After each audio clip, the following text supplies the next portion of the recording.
ریختہ میں بھی شاعروں کی اس زبان میں ایک طرح سے شاعری کی ہے، اگرچہ ان کا دیوان ہم تک نہیں پہنچا۔ غرۃ الکمال میں جو ان کا ایک طرح سے تذکرہ ہے، غرۃ الکمال میں لکھا ہے کہ میں نے ہندوی زبان میں بھی ایک دیوان کو ترتیب دیا تھا، مگر وہ دیوان ابھی تک ہم تک پہنچا نہیں اور نہ دستیاب ہو سکا۔ تو امیر خسرو نے جو طریقہ ایجاد کیا تھا وہ یہ تھا کہ پہلا مصرع فارسی میں لکھتے تھے اور پھر اس کے بعد دوسرا مصرع ہندوی زبان میں لکھتے تھے۔ جو ان کا دوسرا طریقہ تھا وہ یہ تھا کہ آدھا مصرع وہ فارسی زبان میں لکھتے تھے اور آدھا مصرع یہ ہندوی زبان میں، جسے اردو زبان کہتے ہیں، اس میں لکھتے تھے۔ اور تیسرا جو ان کا طریقہ تھا وہ یہ تھا کہ دونوں مصرے اردو زبان میں یعنی ہندوی زبان میں وہ لکھتے تھے۔ جو ہمارے پاس ان کا کلام دستیاب ہے اور جو امتداد زمانہ سے بچ گیا ہے، اس میں بہت سے الحاقی کلام شامل کر دیے گئے ہیں، اور ظاہر سی بات ہے کہ وہ امیر خسرو سے منسوب ہیں، لیکن پھر بھی میر تقی میر نے نکات الشعراء میں اور مولانا محمد حسین آزاد نے ایک طرح سے آب حیات میں اس کا تذکرہ کیا ہے، اور دوسرے بھی تذکرہ نگاروں نے ان کا تذکرہ کیا ہے۔ جب ہم امیر خسرو کے اس یعنی آدھی فارسی زبان میں اور آدھا اردو زبان میں جب ان کے کلام کا ہم مطالعہ کرتے ہیں تو ہم یہ دیکھتے ہیں کہ کس طرح سے اردو غزل ابھی تعمیری مرحلے سے گزر رہی تھی۔ جیسے میر نے جو نکات الشعراء میں امیر خسرو سے جو ریختہ منسوب کیا، اس کا 2 شعر یہ ہے: زر گرے پیسرے چوں ماہ پارا، کچھ گھڑیے سواریے پکارا، نقدے دل من گرفت و شکست، پھر کچھ نہ گڑا کچھ نہ سوارا۔ تو آپ یہ دیکھ لیجئے کہ کس طرح سے اردو غزل ابھی، چونکہ جب ہم نے کل یہ بات کی تھی کہ جب ہم غزل کی تاریخ کا مطالعہ کرتے ہیں تو ہم یہ دیکھتے ہیں کہ فارسی زبان میں غزل کی ایک مضبوط روایت پہلے سے قائم ہو چکی تھی،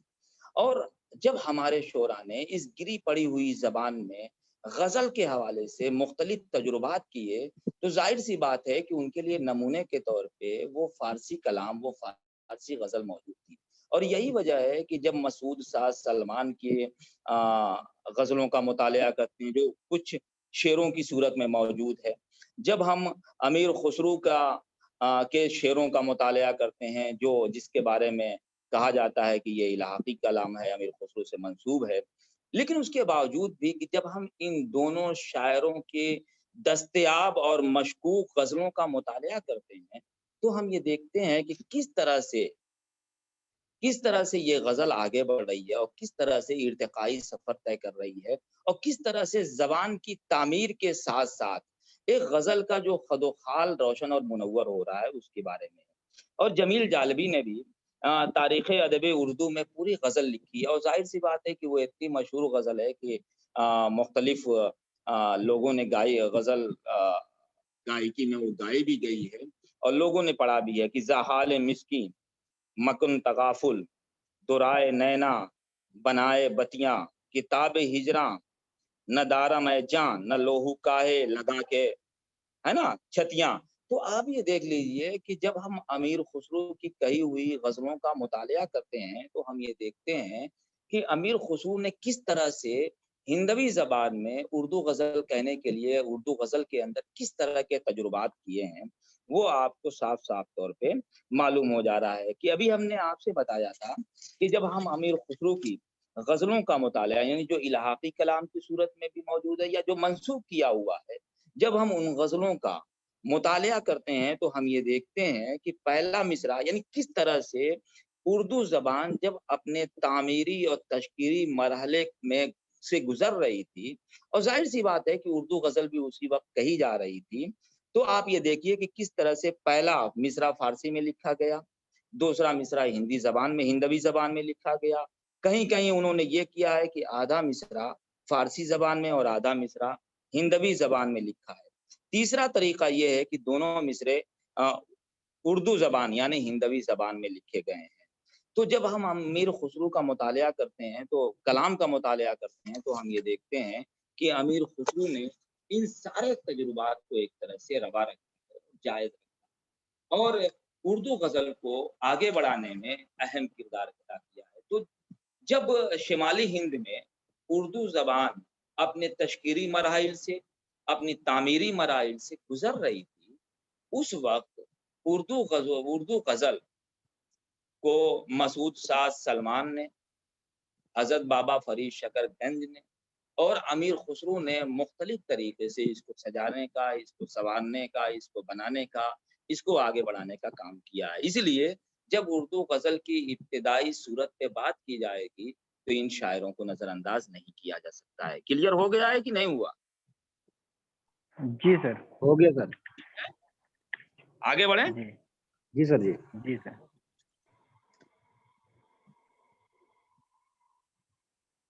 امیر خسرو کا دیوان ہم تک نہیں پہنچا، یہ تو پتہ ہی ہے، مگر انہوں نے زبان ریختہ میں پہلی بار غزل کہنے کی کوشش کی اور اس کا خشت اول رکھا ہے۔ ایک طرح سے امیر خسرو کے ان شعروں کو پڑھ کر ایسا محسوس ہوتا ہے کہ زبان و بیان اور لہجے اور آہنگ کی ساخت کا ہم اندازہ اس طرح کرتے ہیں کہ پہلی بار ہندوستانی یعنی فارسی غزل میں ہندوستانی عناصر کو سمونے کی اور ڈالنے کی کوشش کی گئی ہے۔ ٹھیک ہے، کلیئر ہو گیا؟ جی سر۔ اب اردو زبان شمالی ہند میں ضرور پیدا ہوئی تھی، لیکن کچھ اس طرح کے حالات بنے، میں نے بتایا بھی تھا جب اس کے پہلے ہم نے پڑھایا تھا کہ اس طرح کے حالات بنے کہ شمالی ہند میں اردو زبان پیدا ہونے کے باوجود بھی اس کا سفر دکن کو ہوتا ہے، اور دکن میں ایک طرح سے دیکھا جائے تو ایک اردو زبان کی مضبوط روایت قائم ہو جاتی ہے۔ اور یہی وجہ ہے کہ جب بہمنی عہد میں لکھے گئی شعری منظرنامے پہ، یعنی شعری منظرنامے پہ ہم نظر ڈالتے ہیں تو ہم یہ دیکھتے ہیں کہ وہاں مثنوی ایک حاوی رجحان کی صورت نظر آتی ہے، لیکن اس کے باوجود بھی کچھ غزلیں کہی جا رہی تھیں۔ یعنی بہمنی عہد میں مشتاق بیدری نے کچھ غزلیں لکھی ہیں، ظاہر سی بات ہے کہ نظامی بیدری اور حضرت جانم اور شمس الشاق اور دوسرے جب ہم شاعروں کو دیکھتے ہیں تو ہم یہ دیکھتے ہیں کہ انہوں نے مثنوی نگاری زیادہ کی ہے اور غزلوں کی طرف بہت کم دھیان دیا ہے۔ تو بہمنی عہد میں جب ہم دیکھتے ہیں تو غزلیں بہت کم کہی گئی ہیں، بلکہ مثنوی نگاری ایک حاوی رجحان کی حیثیت اختیار کی ہوئی تھی۔ لیکن بہمنی سلطنت کے بکھر جانے کے بعد جب قطب شاہی 5 بڑی سلطنتیں ایک طرح سے وجود میں آئیں،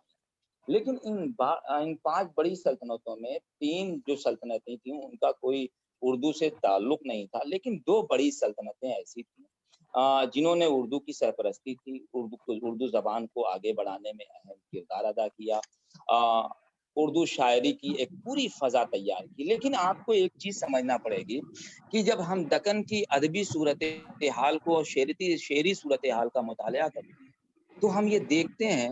کہ پورے دکن کے شعری منظرنامے پہ مثنوی کو ایک حاوی رجحان کی حیثیت حاصل ہے۔ یعنی جتنے بھی مشہور شعراء آپ کو ملیں گے، جتنے بھی باکمال شعراء ملیں گے، انہوں نے غزلوں کی طرف بہت کم توجہ دی ہے، لیکن مثنوی نگاری کی طرف بہت زیادہ توجہ دی۔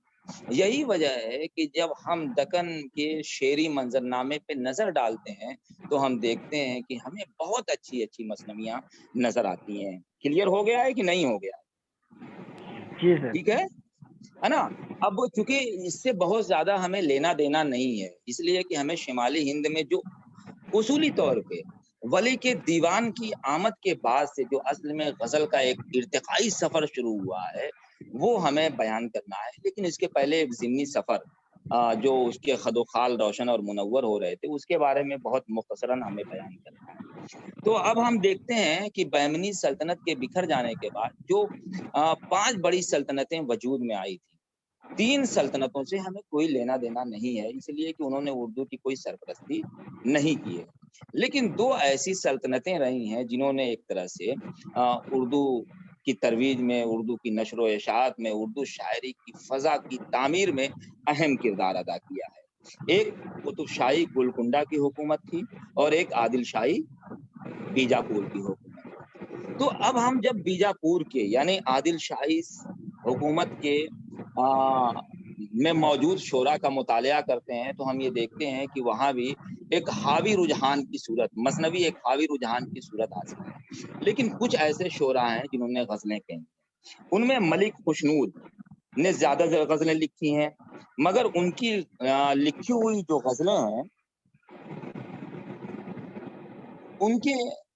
جو واردات قلبی ہیں اس کا اندازہ ہوتا ہے کہ کس طرح سے انہوں نے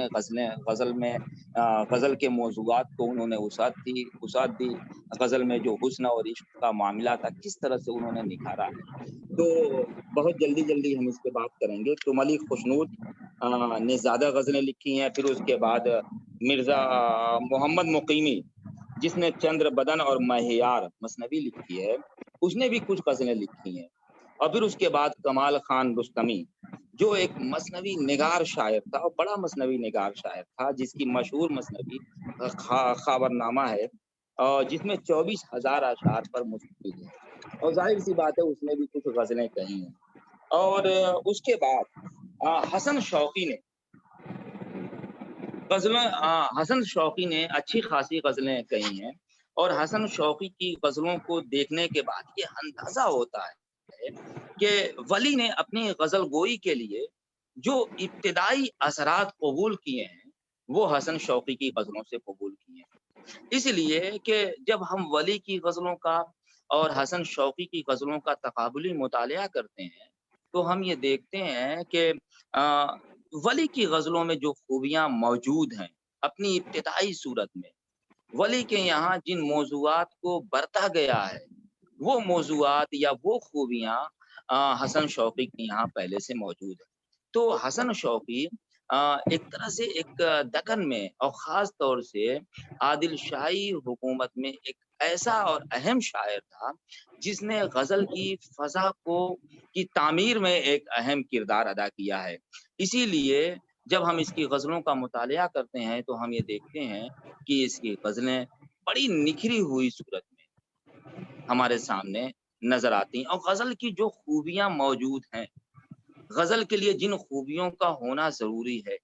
وہ ساری خوبیاں ان میں موجود ہیں۔ پہلی بار فارسی غزلوں کو حسن شوقی کی غزلوں کے سامنے رکھا جا سکتا ہے، یا حسن شوقی کی غزلوں کو فارسی غزلوں کے سامنے رکھا جاتا ہے، ورنہ ابھی تک امیر خسرو، مسعود سعد سلمان اور پھر دکن میں جو بھی غزلیں کہی گئی ہیں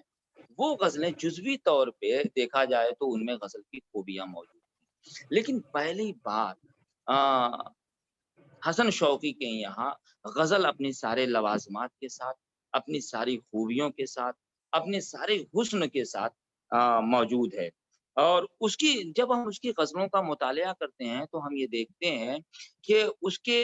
غزلوں کا جو بنیادی موضوع ہے وہ حسن اور عشق ہے، اور عشق کے جتنے بھی رویے اس زمانے میں ہو سکتے تھے، عشق کے جتنے بھی زاویے اس زمانے میں ہو سکتے تھے، ان سارے زاویوں کو، ان سارے رویوں کو بیان کرنے کی حسن شوقی نے کوشش کی، اور غزل کے پیرائے میں پورے شعری آہنگ میں بیان کرنے کی کوشش کی ہے۔ اسی لیے جب آج بھی ہم حسن شوقی کی غزلوں کا مطالعہ کرتے ہیں تو ہم یہ دیکھتے ہیں کہ اس کی غزلیں ایک تو عشق کا اساس غزلیں ہیں، عشق کا بنیادی تصور اس کے یہاں موجود ہے، اور وہ ہمارے جذبات سے ہم آہنگ نظر آتی ہیں۔ اسی لیے دکن میں اردو غزل کے ابتدائی عہد کا جائزہ لیتے ہوئے ہم کبھی بھی حسن شوقی کی غزلوں کو نظر انداز نہیں کر سکتے۔ اب اس کے بعد جب آتے ہیں تو اسی عہد میں یعنی عادل شاہی عہد میں ہی شاہی کی غزلیں، شاہی نے بھی کچھ غزلیں کہی ہیں، لیکن جب ہم شاہی کی غزلوں کا مطالعہ بڑے مختصر انداز میں کہ جب ہم شاہی کی غزلوں کا مطالعہ کرتے ہیں تو ہم یہ دیکھتے ہیں کہ اس پہ صاف طور پہ حسن شوقی کے اثرات موجود ہیں۔ ہم اس کے بعد آتے ہیں نصرتی، اور ظاہر سی بات ہے کہ یہ بہت بڑا شاعر، بہت بڑا مثنوی نگار شاعر ہے، اور نصرتی بنیادی طور پر مثنوی نگار شاعر ہے، گلشن عشق ہے، علی نامہ ہے اور تاریخ اسکندری ہے اس نے کہی ہیں، لیکن نصرتی کی غزل کا بھی ایک دیوان موجود ہے۔ ان کی غزلوں کا موضوع عشق اور حسن ہے، مگر ہندی اور سنسکرت کی روایت کے مطابق جب ہم ان کی غزلوں کا مطالعہ کرتے ہیں تو ہم یہ دیکھتے ہیں کہ ہندی اور سنسکرت کی روایت کے مطابق وہاں محبت کرنے والا جو عاشق ہوتا ہے وہ اپنی محبت کا اظہار نہیں کرتا ہے، بلکہ جو معشوق ہے وہ اپنی محبت کا اظہار کرتی ہے۔ تو نصرتی کے یہاں جو غزل کے سارے لوازمات ہیں، جو غزل کے موضوعات ہیں، وہ ہمیں اس کے یہاں ملتے ہیں۔ اور پھر اس کے بعد ہاشمی ہیں اور عیاقی ہیں، انہوں نے بھی کچھ غزلیں کہی ہیں۔ تو دیکھا جائے تو اردو مثنوی نگاری جو ظاہر سی بات ہے کہ عادل شاہی عہد میں ایک حاوی رجحان کی حیثیت رکھتی تھی، اور سارے باکمال شعرا مثنوی نگاری کی طرف مائل تھے، لیکن اس کے باوجود اسی کے ساتھ ساتھ دوسری صورت میں شاعروں نے غزلیں بھی کہی ہیں۔ یہ الگ مسئلہ ہے کہ غزل گوئی ایک حاوی رجحان کی حیثیت نہیں